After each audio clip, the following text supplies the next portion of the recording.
राजस्थान के उप मुख्यमंत्री प्रेमचंद बैरवा परिवहन मामलों के मंत्री हैं, लेकिन उनके ही बेटे का चालान कट गया है। 18 साल से कम उम्र में गाड़ी चलाने पे चालान काटा गया है। राजस्थान में खास करके अगर किसी विभाग के लिए कहा जाए कि वो विभाग जो है अपना काम दूसरे दर्जे पे रखता है और पहला काम दूसरा करता है, आप शायद इस लाइन पे उलझ जाएं, लेकिन वह यही परिवहन और यातायात विभाग है जिसका मूल काम साफ और स्वच्छ वाहन चालन, एक अच्छा यातायात माहौल निर्माण करना, यानी कि रोड सेफ्टी है। लेकिन यह विभाग रेवेन्यू कलेक्शन में लगा रहता है। खास करके जयपुर में ही देखें तो यातायात पुलिस के लोग, जो कि विभाग भले ही मुख्यमंत्री भजनलाल शर्मा का है, लेकिन चालान काटने तक सीमित रहते हैं।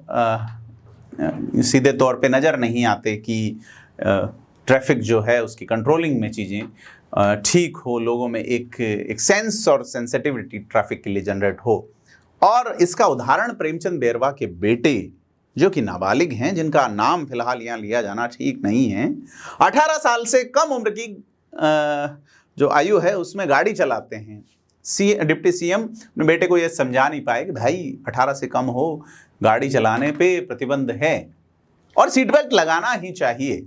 तो मैं बात कर रहा हूं कि किस तरह का जो माहौल राजस्थान में है उसमें अकेले प्रेमचंद बैरवा जिम्मेदार नहीं हैं, लेकिन सीधे तौर पे चीज़ें वायरल हुई, मुद्दे बने, तो अब उसको आरटीओ ने भी बिना सीट बेल्ट लगाए गाड़ी चलाने और गाड़ी में बिना मंजूरी मॉडिफिकेशन और कम्युनिकेशन डिवाइस हाथ में लेकर खतरनाक तरीके से ड्राइविंग करने का दोषी मानते हुए 7,000 रुपए का चालान डिप्टी सीएम के घर भेज दिया है। अब एक सप्ताह पहले जो है डिप्टी सीएम और उसके दोस्तों का कार चलाने और रील बनाने का वीडियो सामने आया था और इसके बाद में डिप्टी सीएम बैरवा ने अपने बेटे का बचाव किया था। मामला उच्च स्तर पर चर्चाओं में है। डिप्टी सीएम ने जो कहा कि मैं भाग्यशाली हूं, मुझ जैसे व्यक्ति को पीएम नरेंद्र मोदी ने डिप्टी सीएम बनाया। मुख्यमंत्री बनने के बाद मेरे बेटे को अगर कोई बाहरी पैसे वाले लोग अपनी गाड़ी में बिठाते हैं, उसको भी अच्छी गाड़ी देखने का मौका मिला है। आज जिस तरह मुझे मौका मिला है उसी का परिणाम है कि मेरे बच्चे को भी लोग पूछने लगे हैं। उन्होंने कहा था इस मामले में उनके बच्चे का कोई दोष नहीं है, न ही उनके उसने नियमों का उल्लंघन किया, लेकिन उनके विभाग ने दर्शा दिया कि भाई आपने नियमों का उल्लंघन किया है।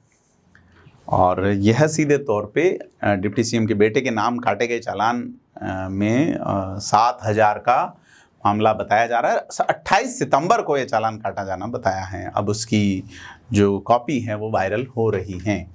उन पे गाड़ी में बिना अनुमति के मॉडिफिकेशन करने के मामले में 5,000 रुपये का जुर्माना है और ड्राइवर और पैसेंजर बिना सीट बेल्ट चला रहे थे इसलिए 1,000 रुपये, और ख़तरनाक तरीके से ड्राइविंग के चलते 1,000 रुपये का जुर्माना लगाया गया है।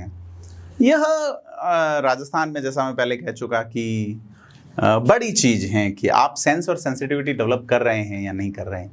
मंत्री जिसके पास विभाग हैं, और इसमें एक चीज़ एंगल ये भी है कि कांग्रेस के नेता पुष्पेंद्र भारद्वाज के बेटे की वो गाड़ी बताई जा रही हैं।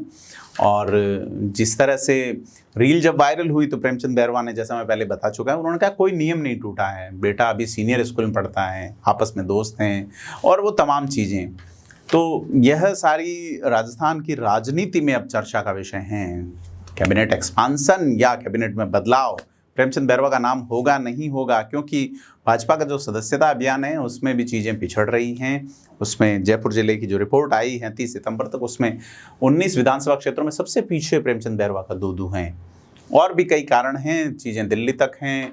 और जिस तरह से भजनलाल शर्मा राष्ट्रीय अध्यक्ष से मिले हैं उसको लेकर भी चीज़ें सामने आई है। हालांकि प्रेमचंद बैरवा ने बाद में इसको लेके खेद भी प्रकट किया और आश्वासन दिलाया कि ऐसा आगे नहीं होगा। आपको क्या लगता है इस घटनाक्रम में जो हो रही है कार्रवाई? उसमें एक पक्ष ये भी कह रहा है कि प्रेमचंद बैरवा चूँकि अनुसूचित जाति वर्ग से आते हैं और एक फास्ट ग्रो किया है उन्होंने पॉलिटिक्स में, और उनके खिलाफ एक माहौल बन रहा है कांग्रेस या उनके विपक्षी लोग। आपको क्या लगता है? कमेंट करके बताएं। वीडियो को लाइक शेयर करें। धन्यवाद।